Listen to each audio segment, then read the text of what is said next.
In this video, I'll show you how to connect to Norwegian's Wi-Fi on any device. Like many other cruise lines, Norwegian has two different Wi-Fi plans, Basic and Premium.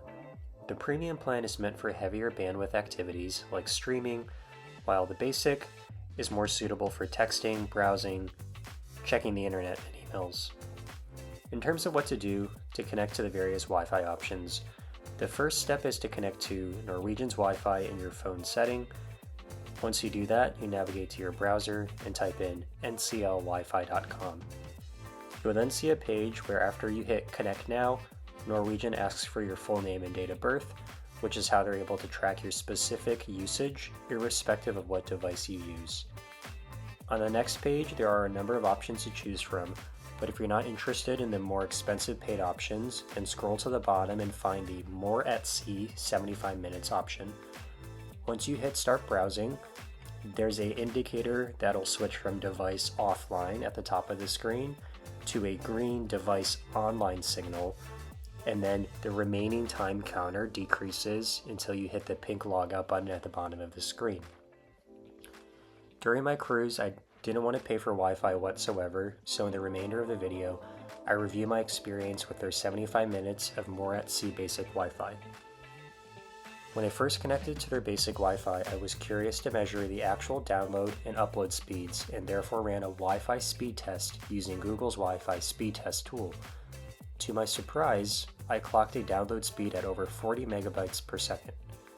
However, I'm not sure that's accurate because in practice it took about 30 seconds to download a 3 megabyte picture, and note that the upload speed is much slower at less than 1 megabyte per second. Also, there's one negative thing to be aware of when you're using the 75 minutes of their free Wi-Fi. I can't find confirmation of this online, but the minutes appear to round down after you disconnect from Wi-Fi, meaning that you actually have less than 75 minutes that were initially allotted. For example, if you use 35 seconds of Wi-Fi to quickly check email and then log out, your allotted time will have actually gone down by a full minute because it rounds up.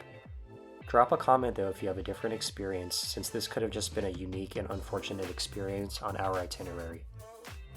On the plus side, by complete accident, my brother-in-law found a hack that doubled our More at Sea Wi-Fi allotment from 75 to 150 minutes.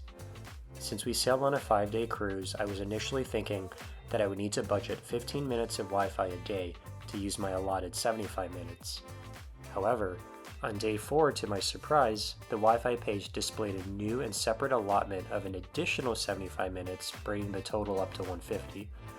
I'm not sure if this is a bug, but it allowed me to double my initial allotment without paying an extra dime. No one from Norwegian ever mentioned this, so we only discovered this by accident.